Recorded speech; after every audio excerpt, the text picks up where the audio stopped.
if you can't predict that a spouse is going to die. But you know what? Death has closure. Divorce does not.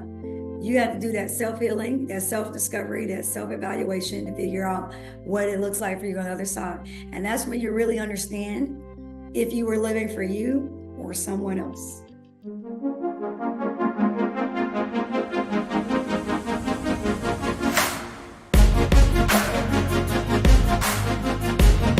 Welcome back to another episode of the Purpose and Powerful Podcast. And we're continuing part B, part 2.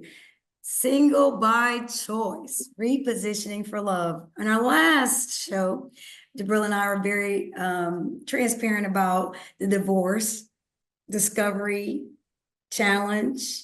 And so obviously our lives have changed. I had one marriage, then I obviously got married again, and then that ended in divorce, but I'm repositioning for love for a third and final time. Right now, no clear-cut boos that would fall in that category, but 2024, who knows what life will bring. So we also have the lovely Latoya to join us back again, and we're going to mix it up a little bit and get some questions and give you guys some more content for navigating this special journey. That's right. We're so happy to have Miss Latoya Massey on the call. You guys just gotta hear this out. But we were transparent. We're going to be just as transparent for the second part of the show. So I know, or I have discovered or seen, and it's been often said, when a man gets divorced, he'll date again. No problem. Next week. Tomorrow, right in the week. He might already be dating while he's married. I mean, why it's out. Come on, right. That's just the man. So once they're declared is over, even before paperwork or conversations had, they're already really phasing on out. So you mentioned in the last show that you stayed in marriage for 5 years, but there were signs before, there were signs right going into the marriage. In the first 6 months, you could have really colored it done, but really a year and a half, you kind of put it out there that you guys really stopped having more of, we're on this path together. And you said separate homes and everything. So what did that look like? Because what did that look like to say, I'm out of here and not have the official done? You said severed home. You talking about the property? The separate homes. You said you weren't even living in the same house. All right, but we had multiple properties. During that time, all the market had crashed. So it's about 2008, 2009. And I mean, everything was just falling. And my health was going down. So it didn't look too good. Because I had those multiple properties, I have to admit, I kind of leveraged some of that and were able to find female friends very quickly. And I mean, I had multiple homes. So the homes were from Maryland to Georgia. To Maryland, North Carolina to Georgia. So it wasn't, even with or without the homes, a man can usually bounce back very quickly in situations like that. But that was the outside. Inside, I felt like crap. I felt hurt. So I noticed that she wasn't able to move on as quickly.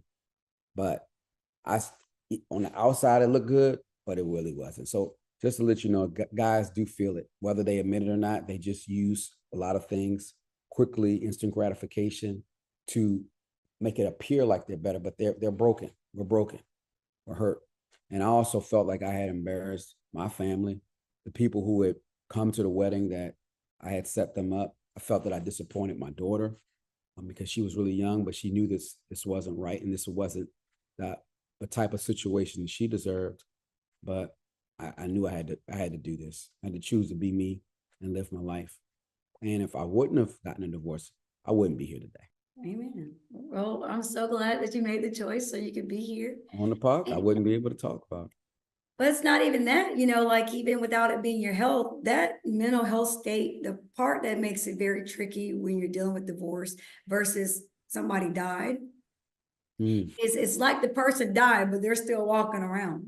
The only death is the relationship, which that in itself, like for me, for example, it was really hard on that second one because there was no plan B. And I'm looking at my age, I'm looking at different things. I'm like, this is the man I want to have kids with. So I'm like, what does that look like? All that for So me. let me ask you, E,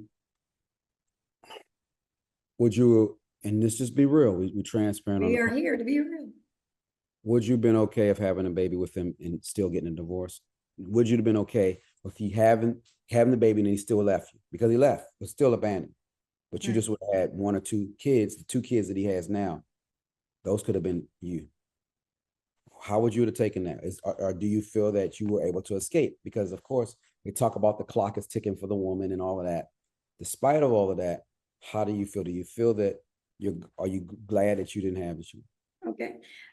Excellent question. So, we talked about, well, when this goes back even further than that. So when I was 12, I had two things that I set for myself. I did not want to have kids or be married before age 30. Only half of that was the case.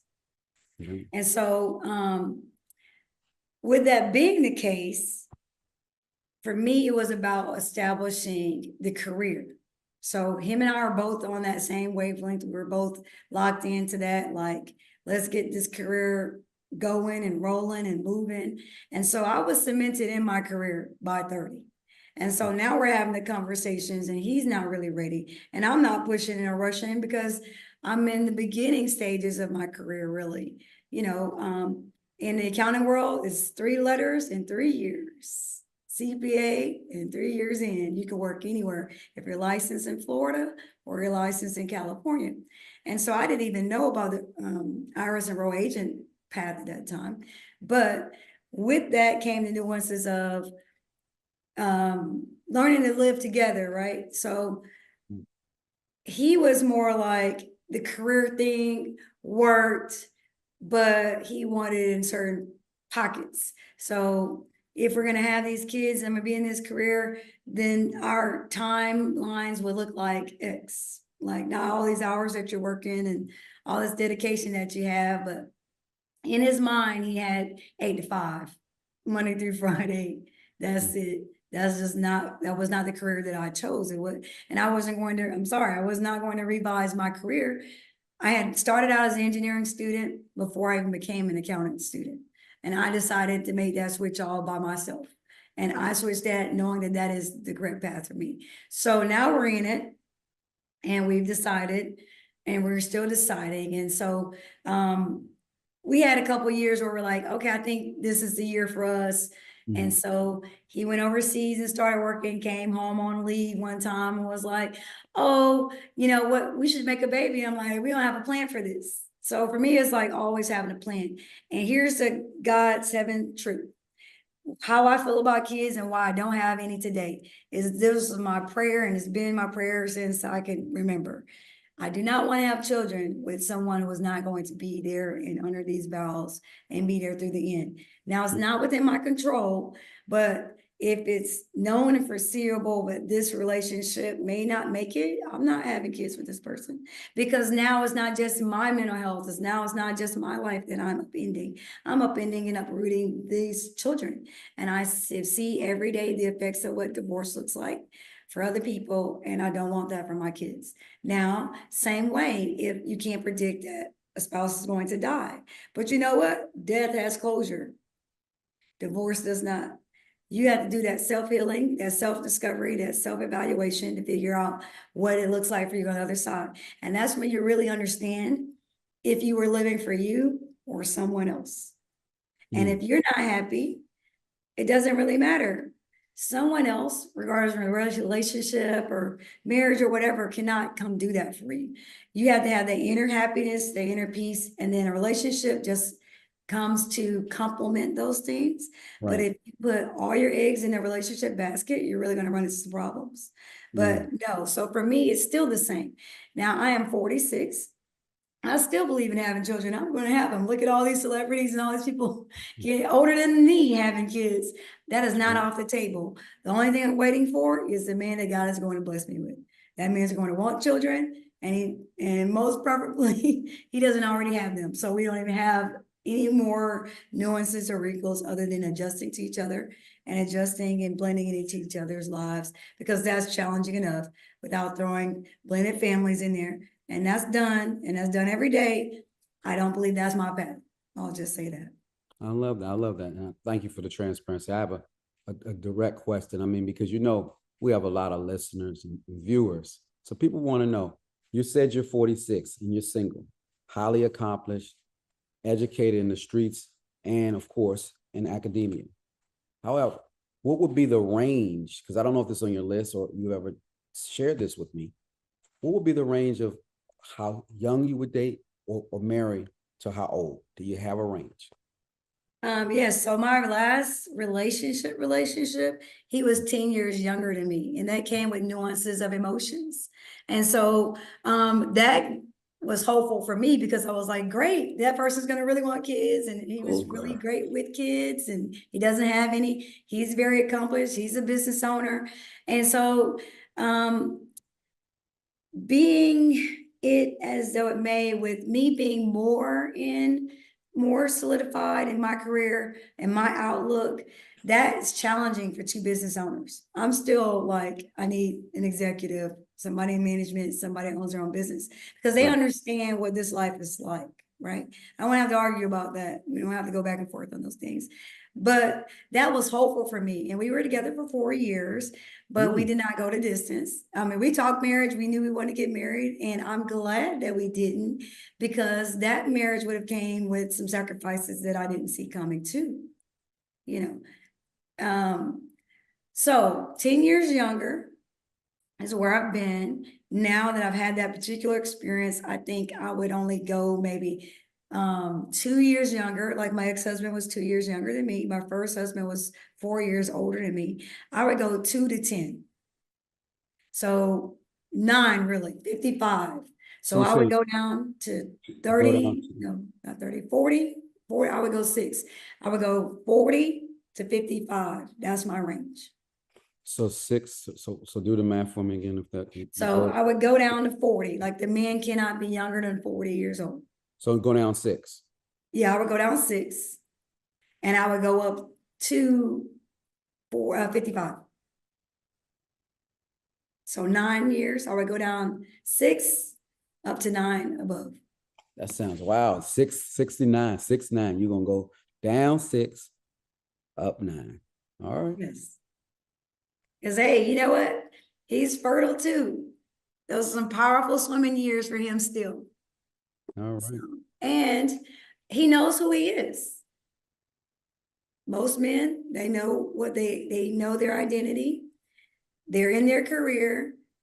You know, there are other earmarkers that I would say, you know, not only know who he is, he knows what he wants. So Bay, for example, my mature friend. Your what? Yeah, my mature friend. He knows what he wants for the next 10. And how old is he again? He is 53. So he makes the cut. For single, that. No children, very successful, very accomplished. Energetic man? Energetic, yes. Right, you got to put that out. You don't want a man who's Yeah, no. I teased him last week about him going to bed early. I said, okay, now I just want to let you know, I'm not an early riser, and I'm a night owl. So, you know. said you are. So you get up. I'm not an early riser, and I'm a night owl. So I can get up early. It's not my preference, right? I thought you were, it seemed like. I mean, I'm up because that's the nature of my business, right? But I have to, you know, if I wanted to stay where I am, but I don't prefer it. So if I'm like on vacation and I don't have anything planned and there's nothing for me to do, 8:30 would be more ideal for me. But going to bed at 9:30, I strive to be in bed at 10 o'clock. It 99% of the time does not happen. I'm good if I'm in bed by midnight, you know. So, but yeah, but he's very energetic for that. And I teased him about that, and he laughed, but he's into sleep. But I get it. The older I've gotten, the more I'm into my sleep too. So when I go to sleep, I want to be asleep. So I said, okay, if we were together, just so you know, if I go to bed before you, don't come mess with me because I'm about my sleep. I say, if you go to bed before me, you would have to tell me if we were doing recreation or not, or if you want me to join you, because I'm not gonna wake you up unless you tell me. So he laughed. He thought it was funny. I want to just ask me something, because I know that you want that perspective, and I'll share whenever anyone wants to know. I'm not holding back, and that's why I'm the real Jabril. That's right. So you mentioned that you had girlfriends and different things like that. A lot of times, and this is very controversial. All right. Me personally, I wouldn't date a man that's about to get divorced or a man that stays separated. A lot of times, a lot of women find themselves getting caught up because they're not that honest.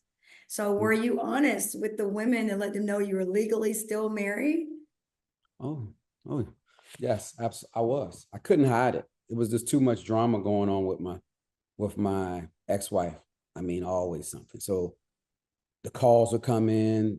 I mean, I had to get my daughter every other weekend. I may not, then that might change up. So somebody I might have said I was going to date that weekend, told them I couldn't, then all of a sudden I'm available. I mean, so anybody who got close to me within a week, they knew it wasn't anything that I wanted to hide or felt like I should hide. I wanted people to know, because if people are going to be around me, then I want them to stay. I was hoping they would stay for a little bit. And it was a young lady who I dated for a while, and that's all she wanted. She rolled with me, but she was pushing a divorce. And we ended up dealing with each other for at least 3 to 4 years. And it was a wild situation. But I mean, but at the same time, it was a little fun. It was something that I guess I needed, because I think I was feeling real constricted in the marriage that I was in. And I had just jumped into the marriage for a few reasons. And then I also felt like I'm 30 years old, or I'm about to be 30. I'm about to, quote unquote, blow up. I want to make sure I'm with somebody that who's kind of seeing me as I go. So that was this whole story I put in my head. And I even did that same thing when I was in college. I was also engaged, and I got engaged in another college when I went to my University of Maryland College Park. So I was engaged 3 times before I got married. So in that transition, from divorce is final, ink is dry, you kind of have a plan with your daughter, what that looks like, little parenting plan, whatever, whatnot. When did you make the decision that you were actually ready to be remarried again? Well, it's 2000, so that happened in 2009.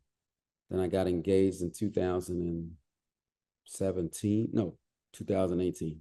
Got married in 2018. But that's around that time. That's when I decided. 2000. So 9 years. Yeah. Yes. So in that time, like, okay, so most men are not like, I'm going to go get remarried again, why get married? Because I don't want to go through this again emotionally. I had to give it another shot. I mean, because I knew if I didn't, I was just going to be shooting around. And that's what, so I could have died. I mean, it was, as they say, it's nothing really out there. It really felt like that. It felt like the walls are closing in. I like freedom, but at the same time, there was a part of me who liked to have someone to call and say, where are you? And they're not, and they really have that right to say that, as opposed to somebody who dating 3 other guys, they disappear. When they resurface, they finding out where I am, and we playing this Tom and Jerry game. So I thought that it was better to have that consistency, to know during Christmas who